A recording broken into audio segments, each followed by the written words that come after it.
Good morning, Facebook friends, church family, and other friends, and it's so good to have you here with us this morning.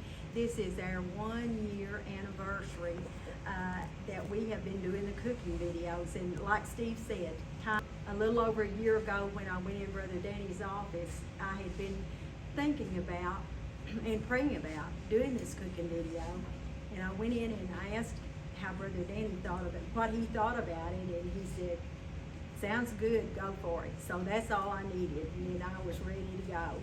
But it's been an experience, and I have enjoyed every minute of it, and I want to thank everyone that has been so good about sharing their recipes and being on the cooking video, and I just appreciate it so much. Steve and I both appreciate it. And I want to tell you a little, I want to start out by telling you one little funny thing about this. Most of you probably have watched the movie Field of Dreams with Kevin Costner. Okay. Well, here about for the last 2-3 weeks maybe, when I've been trying to put some of this together, well, I've been waking up like at 2 o'clock in the morning.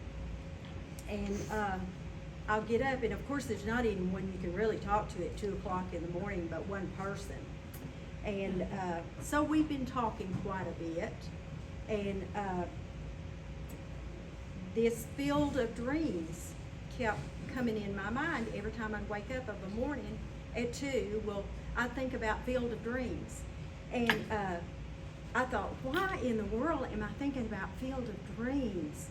And in the movie, Kevin Costner keeps hearing these voices about build it and they will come.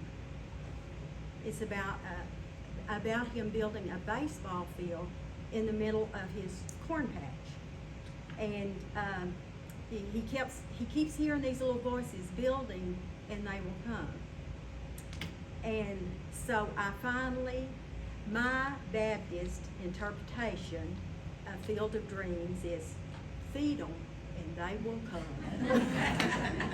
And so it just all connected, and it was really cute, and I wanted to share that with you because Field of Dreams never had really meant much to me until all this happened. And so, but we are going to have a great we're going to have some great cooks here with us today, and we're going to start out with a good friend of mine and a neighbor, and we're going to have Miss Kathy Hakes come up and do her squash casserole, and she's also going to do a blueberry cake. So Kathy, come on up.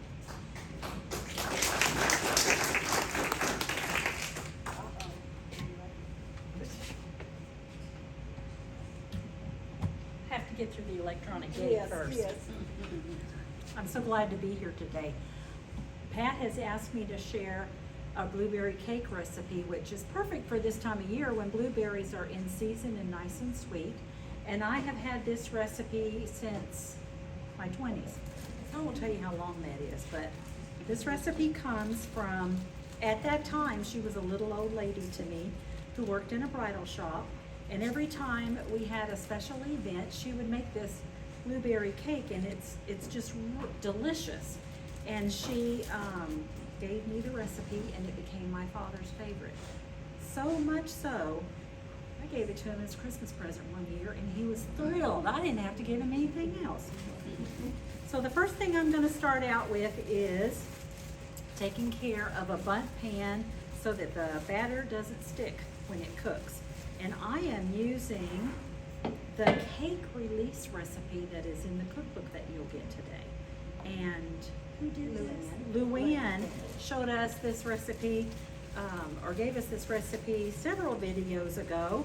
And I understand it works really well as long as you get it in these grooves. So you have to make sure that it's well greased and the flour's already in there. And this stuff is cool. Mm-hmm. And you can put it in with a glove, you can put it in with your hand, but I just put it in with this baggie that I have here, and no mess. Okay, so they'll set that aside. And I have an 8-ounce brick of cream cheese that I'm going to cream as the first ingredient. And I'm going to cream this first.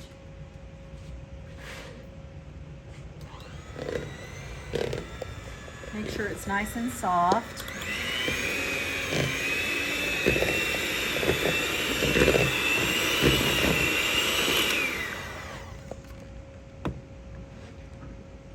I forgot to do the other first thing first, and that is I'm using fresh blueberries today. And in order for fresh blueberries to stay floating in the cake batter, there's a little trick to toss them in flour. I'm just going to use this whole thing because I like blueberries. So you toss them in just a titch of flour, as Miss Edith would say, and coat them, and that will keep them nice and floating inside your cake batter. You don't have to do much.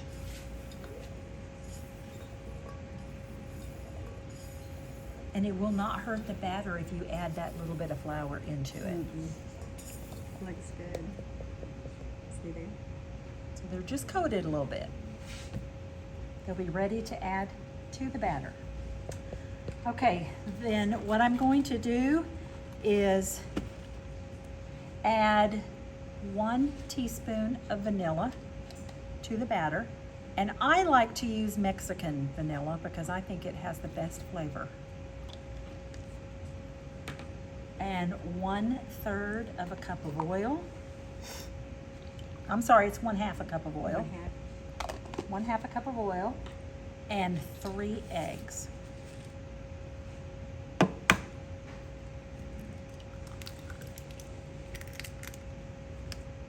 Let's put this on. I need to get my hair out of my face.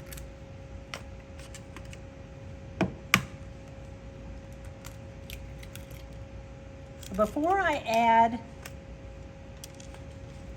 the cake mix, I'm going to stir this up with my mixer. And you don't have to do this step. You can put it all in your bowl and mix it all up together, but I like to make sure that these wet ingredients are well incorporated. Miss Ruth did not do that. But one thing that is important is that you use a butter cake recipe. That's really important because this is a very rich cake, and that is the key to it.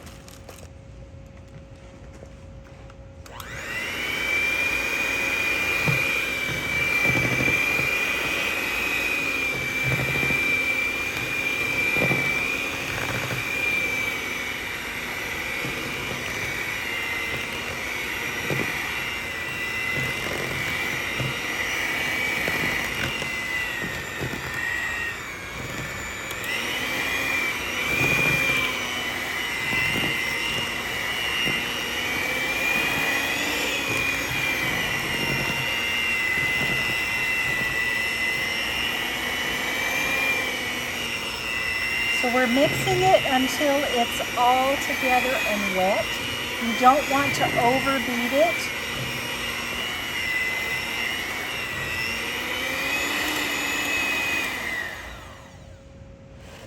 And it's pretty thick, which makes a nice licking batter for somebody.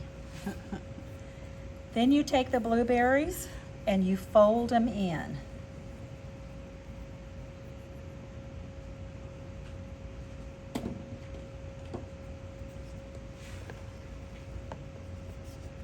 Batter is very thick and heavy, so be careful when you do that so you don't bust up the strawberries too much. You want them nice and whole in there so that when you get a bite of cake, it just pops in your mouth. Blueberries. The blueberries. What did I say? Strawberries.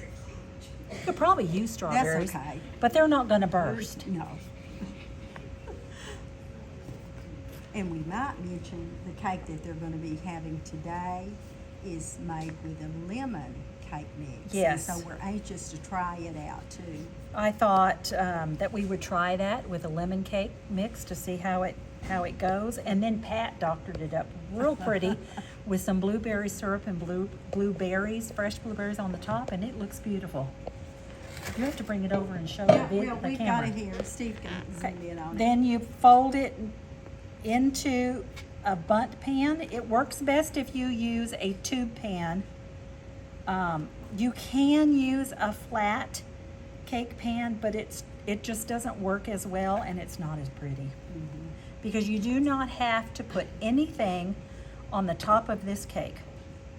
You can just eat it as it is, or after it's all baked, you can dust it with some powdered sugar if you'd like to make it look real pretty, or you can do like Pat did and really doctor it up. So you want to spread it evenly, but there's not very much air in here, so you don't have to do anything to get the air out. Just make sure that it's evenly spread in your pan. That's good. And Steve, you can see the blueberries are suspended. They're not falling down to the bottom. And that's it. We're going to cook it in a 325 oven for 45 minutes.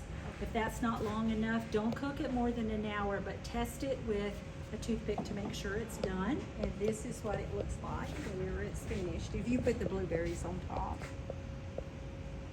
Beautiful, Pat. It's good.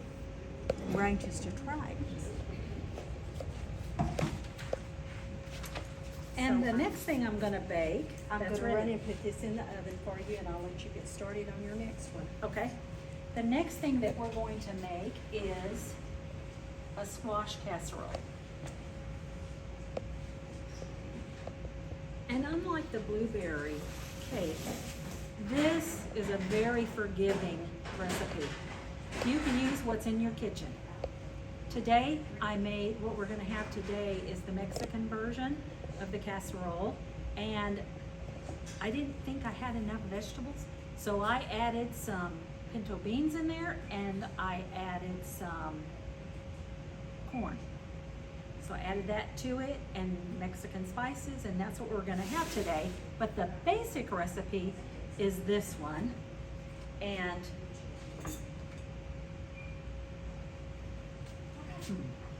I have all of the vegetables chopped, except just a few. And when I was making the recipe for today, yesterday, I forgot how satisfying it is to chop vegetables. So I have to show you all that. I take, for a pan that's this size, I have 3 small squash, 2 yellow and 1 zucchini squash. So this is the size that we're gonna make for the demonstration today. And then for carrots, I used about 12 carrots this size. And you chop them to the size you like. If you like chunkier vegetables, use that. If you like smaller vegetables, do that. So chop your vegetables. You can cook them this size, especially if you like firmer, chunky vegetables. It's okay, you can do that. But I like my casserole really creamy, so I'm gonna do them, chop them about 8 or 9 times. And this is just so satisfying. When you are frustrated, first of all, you give it to the Lord. Secondly, you go in your cupboard and you get your chopper and some vegetables and you just go at it. You release all that tension. I have one of those. I may start using it. Just give it a whack, like a whack-a-mole. So that's how you do your veggies. You combine them all together in your pan. I like to add bell peppers and onions to my recipe. And celery to the basic recipe. in the cookbook, I tell you how to vary it a little bit. The version we're making today is made with the Jiffy. So there's all my veggies. And I'm going to stir them up.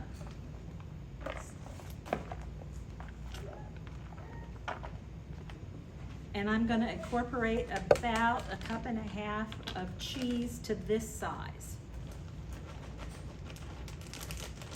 Save a little bit to go on the top.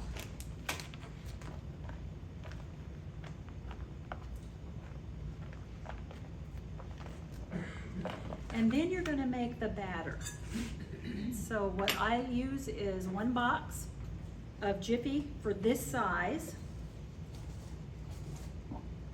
For the, are they 9x13s that we did for today? Yes, You I brought use- one out for us to show. That's 2 recipes together.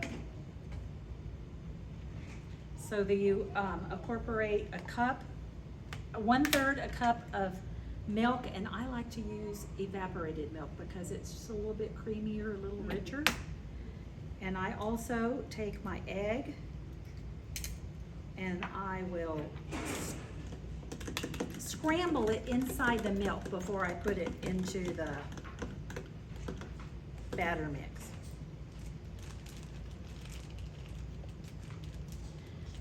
Before I add any of the liquid, I use about 1/2 package of ranch dressing, and I mix it into the dried ingredients before I stir it all up, just to make sure that you don't have any big heavy spots of the seasoning in the flour.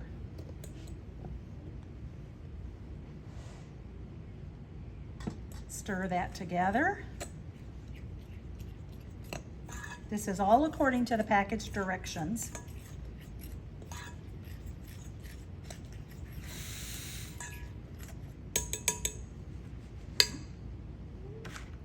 And then we're gonna put it into the vegetable mix.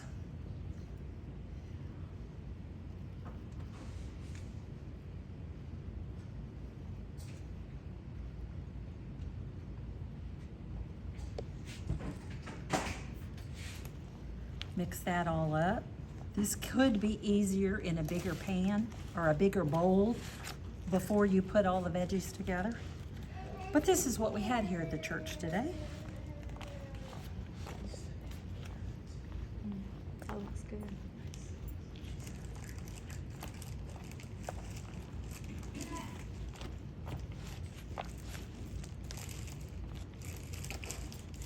It takes a minute to get all those vegetables mixed up with the batter.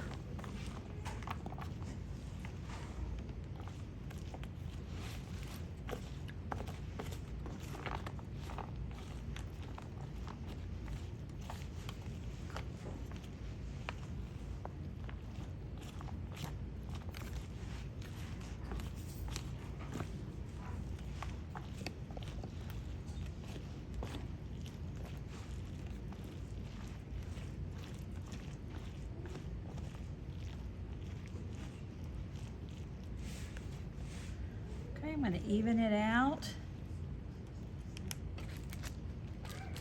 Then sprinkle the remaining cheese on top. And we'll bake it at 350 for about 45 minutes.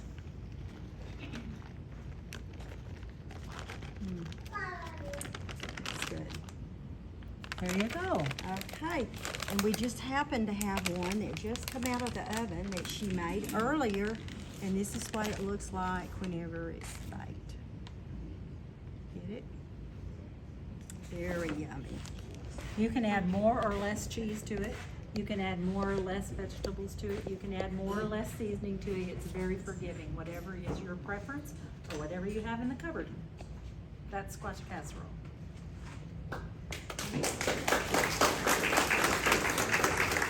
Thank you so much, Kathy, for sharing that with us, and I'm anxious to get to try some of it here in a few minutes, and I know everyone else is too.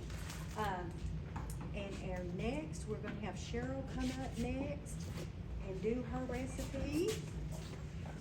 and she is going to do a Sophia cheesecake. Mine was quick, it's already done. For my Sophia cheesecake, I used the crescent roll sheets. And I just see to take a picture so y'all can, on the video, they're right there by the rolls, but they're the sheets. Just pop the can open and it actually just lays into this. You can grease this a little bit.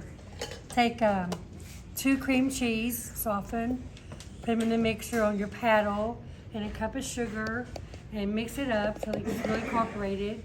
Put it on in the pan on the first layer. Take your second layer of your sheet and put it on top of the cream cheese mixture. And then take some butter and some sugar, well, a stick of butter, half a cup of sugar, and some cinnamon, and I don't know the amount of cinnamon, and melt in the microwave and pour it over your top sheet.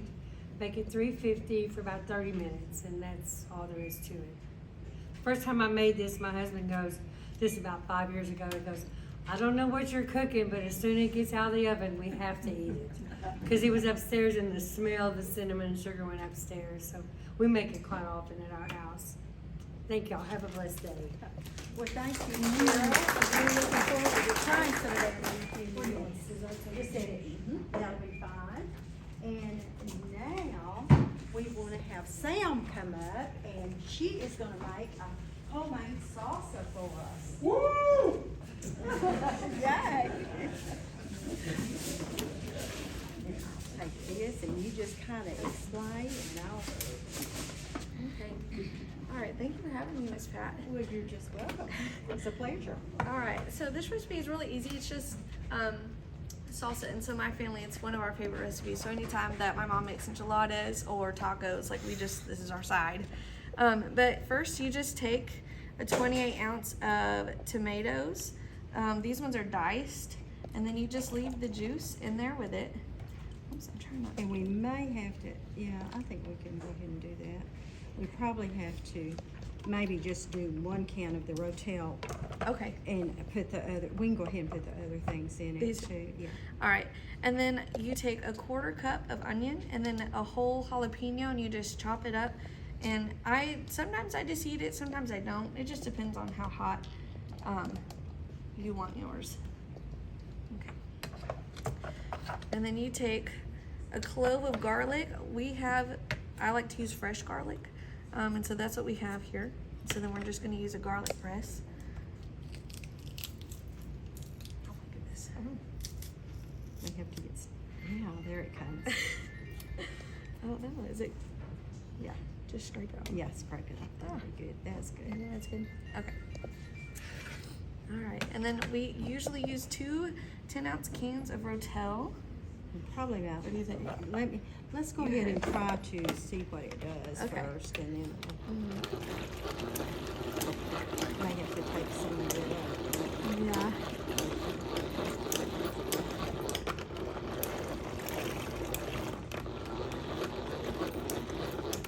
Let's see what's good.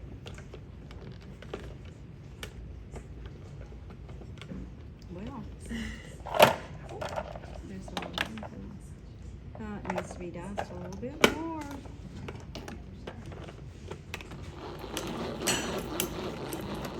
See if I can get a bigger bowl.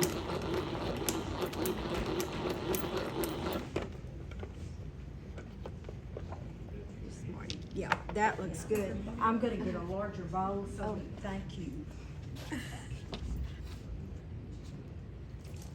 And we'll pour that up. Well, great. Okay, now we'll go ahead and put the other These in. in here? Uh-huh. Or okay. Yeah, go ahead and put them in there and we'll give them. Okay.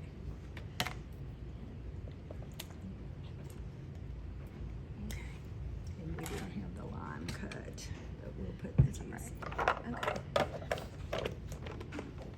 We did not have a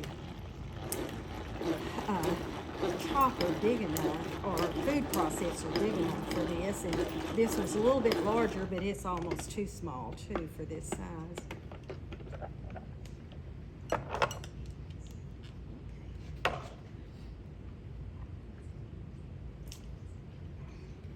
Oh, yummy. And then we need to we will add the lime juice to it when we take it to the back because we don't have our lime cut up. But we'll add the lime juice and stir it up and it'll be ready to go. Yes. Oh, thank you. And then the recipe also calls for a 1/4 teaspoon of cumin. So I just kind of Kind of put a eyeball dash it. in there, yes. Do you think that's really good? Just a titch. Yeah, just Yeah. a titch, yeah. And so then we'll mix it up, and then another option is to add a 1/4 teaspoon of sugar to it. Sometimes I do that, sometimes I don't. It just depends on how I'm feeling that day. Yeah. So Yeah, I like sugar. When I go to a Mexican restaurant, I add a package of sugar to my hot sauce. I have to have sugar in it, so yeah. anyway. But there it is. That's But- pretty easy. Okay, well, thank you so you. much. And, I know we're gonna enjoy this with all the Mexicans we got. And right now, we're gonna take a little break for a few minutes and then we'll be right back and finish the video. We're going to set everything up over here where we'll be ready to eat, okay? Okay, we've got Miss Joanne Bevel here, and she was our very first video that we did a year ago. And I call her our cooking video queen. She had over 1,600 views on her crock pot. And a lot of 1,600. And so we were just excited about having her, and we'll be having her back this year. So we want you to come back and do another one. So do you have anything you want to say about your recipe? Nothing except that it's a really easy recipe, and people even that work, they can cook it when It's they get something home. fast And and it's quick. fast. It's in the crock pot. You don't have to just mix it up and go do whatever you have to do and come back and it's done. Okay, that sounds good. Well, we were happy to have her, and thank you so much for sharing this with us. And our next one is Miss Marty. And everybody knows Miss Marty, no, down here on your carrot cake. Carrot cake. Yes. Okay. Everybody knows about Marty's carrot cake. So it's one of the best carrot cakes you'll ever put in your mouth. So Marty, have you got something you want to say about it, or? Simple. It makes a beautiful layer cake if you want to take it somewhere that you need it a little more formal. Easy sheet cake, serves a bunch, and it's just super duper easy. Okay, and then we have Mr. Dennis. Where, did he come up here or is he already gone? I'm right here. Oh, you Trying to need to get up keep here this with your chicken, your air fryer chicken, Right there. right here. He did our video in September, and he did air fryer chicken, and we added some sausage with it today and fixed it, and it is absolutely delicious. You got anything you want to say about your recipe? Not at all. Hey, Miss Ada, I bet Miss Ada does. I think you said everything that needs to be said. Okay, well, we enjoyed having you, and thanks for sharing the recipe with us. Okay, and next we have, we have Marty. We had Marty again with a peach cobbler, but we're not sharing that today. And I had the Mexican corn, which is here, which is a very easy recipe also, and it's in the cookbook that we're giving away today. And then we have Miss Edith McClendon, and she has made her Mexican cornbread today. And she did this on a video back in October, and it was a hit. So, and she also made a pumpkin crunch, and back in October, she made those two recipes, and she's very good about anytime we have a monthly video, she's always jumping in and bringing something extra. So we appreciate Miss Edith. Just as long as I don't have to be on the video. I'll donate black-eyed peas, cornbread, cobbler's pies. Oh, goodness. As long as I don't have to be on the video. But this Mexican cornbread, this time I added some green chilies to it to make sure that I didn't, people don't like it too spicy. Like Miss Jackie doesn't like jalapenos or anything spicy, so I put green chilies in this last night and made it, and it's easy to make, and I love it because I can take and freeze it. You wrap it up in individual aluminum foil, and I put it in Ziploc bags and put it in the freezer. So if and when you get home at night, you don't wanna cook, take one out. You got an instant meal because it has the meat, the cheese, the bread, the corn, all the vegetables in there. So it's just a meal in itself. All depends on how much you wanna eat. Yeah. Well, it's good, and thank you so much, girl. You're more than welcome. And then we have, in November, we had Quada, she's down here, or Quida, am I pronouncing it? Quada. She made her holiday cheese ball, and you wanna tell us a little bit about Well, it? it's just a basic cheese ball, and there's all kinds of variations. But when you roll it into small balls and you use the pretzels, it's good for entertaining. Or if you don't want to have dishes, you can just place the pretzels in it, and it's easy to serve. You don't have a lot of dishes. You don't have a lot of fuss or muss, and it's very good. Hope y'all enjoy it. Oh, they will. Thank you so much. And then we have Miss Janetta. She was demoed in November also. And we have her orange ginger fruit dip with all different kinds of fruit. It looks delicious. Yes, and I want y'all to eat it all. I don't want to take any home. And I want you to know, I would have made the elephant elephant stew, but Brother Danny and Steve could not catch the elephant. And let me tell you, her elephant stew recipe is in the book. So y'all have to get you one of the books, so, okay. Well, thank you, Miss Janetta. And then we had, this is, I did this also in November. This is Deb's Dip. We call it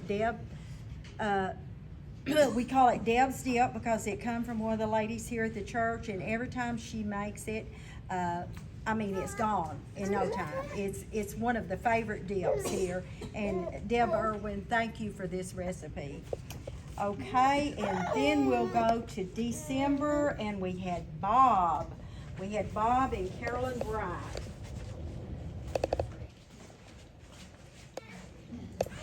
Okay, Mr. Bob, tell us about your pie.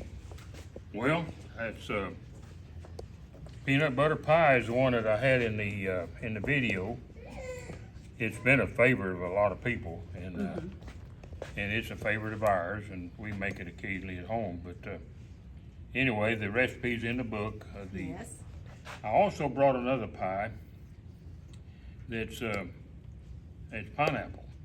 Now you can make pineapple pie the same way, same basic ingredients, such as your Cool Whip, your cream cheese, graham cracker crust, all that.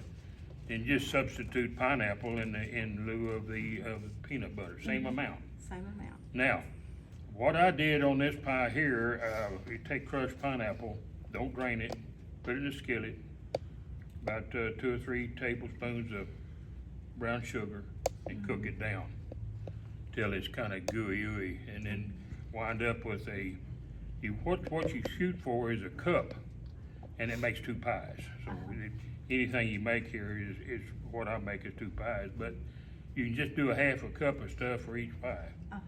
Now, there's one thing you can do to shorten your time up on a pineapple or any other fruit. You could use apricot, you could use peach. Just cook it down, make it kind of like preserves anyway. But store-bought pineapple preserves, if you put a half a cup to a pie, works equally as well. Oh, okay. But now I use crushed pineapple in this morning and brown sugar. So, if you want to try that, but you can use anything. You can use berries, you could use strawberry, you could use whatever you want to. Same basic dough, if you will, dough, Okay. whatever. Okay. So, anybody wants to try that, if you have any questions, just holler at me later and I can tell you, but all I can say is I enjoyed doing it. I enjoyed being here, and one time my mom, I was the oldest girl in my family. And, we didn't have any girls, so anyway, I was raised up the oldest boy, and I had to babysit the other brothers. My mother had to work, but anyway, she taught me cooking, of course. And I asked her one time, I said, Mom, what do you do with the mistakes? I mean, you know, you make a mistake doing something. She said, it's simple. You eat it. It's simple. You don't throw nothing out. Anyway, I just wanted to share that little funny from my mother.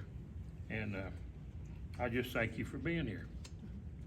Well, thank you for sharing the recipes with us, and we're gonna have you back in a couple of months doing another recipe. So, so we're just happy that we've got some of the guys that are interested in doing this There's too. peanut butter and jelly sandwiches, does Yeah, that count? we'll count that. We sure will. All We right. sure will. Well, thank you. Thank you, Bob. And then our next one is, we have got Miss Carolyn with her peanut brittle. And oh my goodness, everyone's familiar with this. Doesn't it look amazing? And it tastes better than it looks. Well, it's So just good. one of my favorite recipes to share with friends Uh-huh. and family when they come, and especially during holidays, Christmas, it makes good gifts and whatever, and it's an easy microwavable peanut brittle recipe. Yes, well, it's delicious. I have sampled it and it is good. And thank you so much for sharing that with us. And Miss Lou Ann, we've got Lou Ann in January.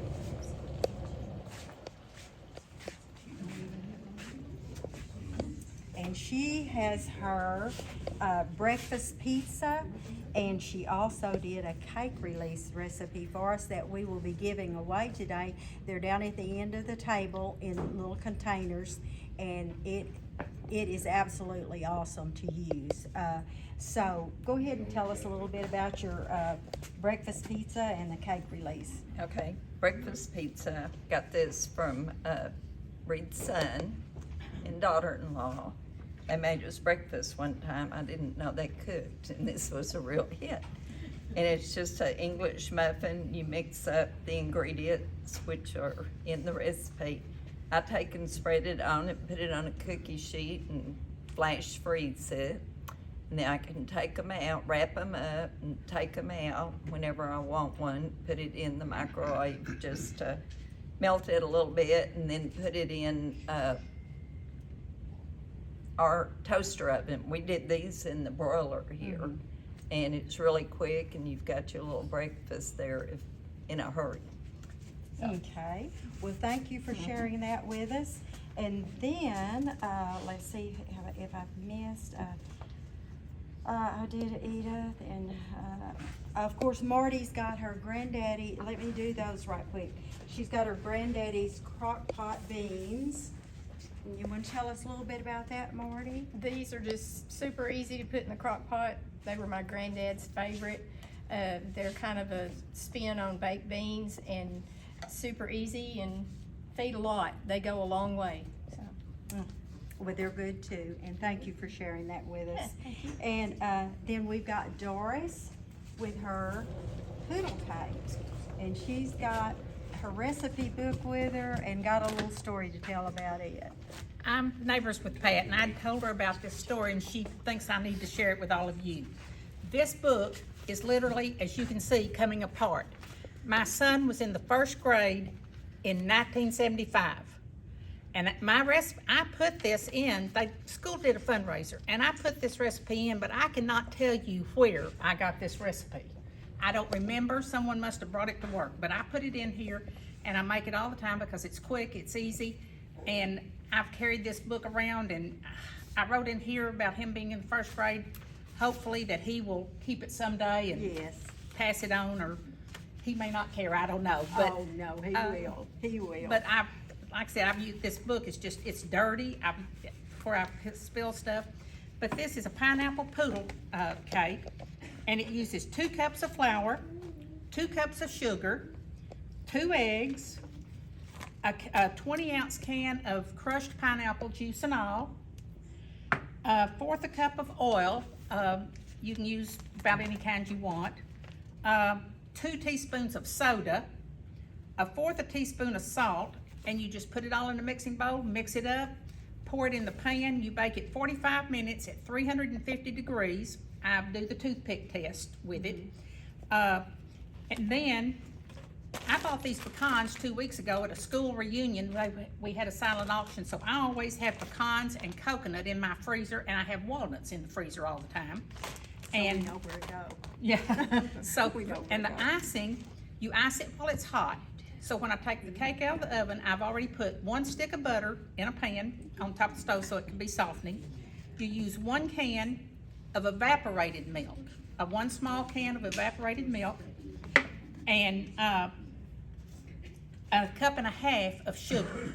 And you stir that, and you need to stir it constantly because that butter will burn. But you stir that constantly. When it starts to boil, you boil it for 3 minutes, and you take it off the burner after 3 minutes. I add a teaspoon of vanilla, I add a cup of pecans, a cup of coconut, stir that all up so it's all coated, and it will be thin. The icing, you'll think I did not cook it long enough, it's not gonna work. So it'll be thin, and I just pour the whole pan of that icing out in the center of the cake, and then I start spreading it out over the cake, and it turns out like this. It sets up once it cools, that icing sets up once it cools and gets kind of a little bit hard. But first time I made that, I remember thinking I had ruined it because the cake, that frosting was so runny. It's okay, trust me, it'll be fine. Just dump it on the cake, spread it out, let it cool, and then this is what, if I can get one out, this is what it looks like. Yeah. And because you put a pineapple juice and all in there, it stays moist for several days. So it very good. stays well. Very good. So, and that's all there is to it. Just no mixer, no nothing. And I made this one this morning. I started about 6:45, and it was finished at 8. So, That's good. and that was 45 minutes in the oven. So that's all there is to it. That's good. Well, we appreciate you sharing that recipe with us, and Thank you. we love having you here to help us with the cooking videos, and so we appreciate you and Roy. So, let's see, I still like Kathy and I like Sam, I think, have I got it? Cheryl, did I get you? We just did the cheesecake. Okay, no, we'll do it in a second. I'll go ahead and do Kathy right quick with her squash casserole, and then she's got a cake, the blueberry cake. So, do you have anything you want to say about your recipe? Squash casserole can be frozen and reheated later, either in your oven or in your microwave. So it's a good make ahead and use later. Okay. And Sam, we'll go ahead and see about your salsa. It looks good. We're anxious to try it. I know, yeah. It's a family favorite. It's not our recipe, but it's we all love it. And then we just put it in an airtight container and keep it in the fridge, and it'll be good for a few days. Okay. And then, yeah, what I like about it is you can just make it as spicy or as mild as you want it. It's really just up to you. So, Yes, and very simple and Yes. quick to make. Yes, ma'am. So, okay. Okay, Cheryl, come up and tell about your sopapilla cake, and I think that's the last one. I think we've got everybody.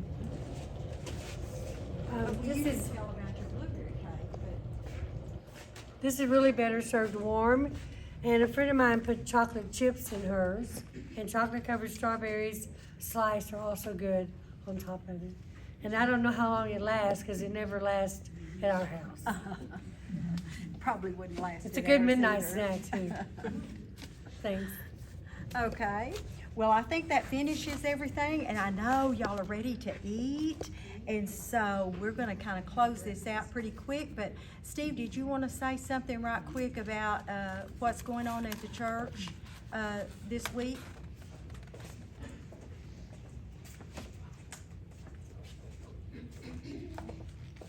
I want to tell everybody about Sunday evening at 6 o'clock here at the church. We have Ronnie and Mary Lou, I just went blank. Warren, is it Warren. And he plays like 8 different instruments, including a handsaw. Now, just picture this, a regular handsaw, and he takes it and he sits down and he bends it, and then he takes a violin bow and plays it. And it is amazing. And I was telling Brother Danny about it. We met about a year ago and told Danny about it, and he pulled him up on the internet and looked at one of his concerts, and he said, we got to have this guy. He's amazing. But he shares the gospel. He's doing all of these different songs, and his wife sings also and plays the violin.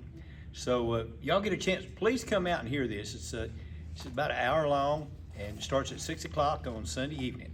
So we'd love to have you come out. Okay, thanks. Okay, well, we're just about ready to eat, and I do want to thank everyone for coming today and sharing this 1-year anniversary with us, because it has been fun. It's been a little lengthy, but it has been fun, and I know you're ready to eat. So thanks again for watching today. And Brother Danny, Pastor Danny. He's thinking about eating. No, I just want you, would you bless our food, and I then will. we'll all eat, and hope to see you next month. All right, thank you all, and thank you ladies and guys. This really turned into a nice time of fellowship and a nice time of ministry. So thank you, and thank you for Steve. He's always behind the camera, never gets any attention, but he's faithful. Oh, he gets lots. Yeah, he gets a lot. Let's pray. Father, we do love you, and we're so grateful that you're a great God, and you love for us to enjoy each other and love one another. And we pray and thank you for the fellowship that we've had over the last year across the table. And Lord, I pray you would make your name great, and that, Lord, you would bless this weekend. And thank you for all you're doing. Bless the food now as we eat it. In Jesus' name, amen. Amen. All right.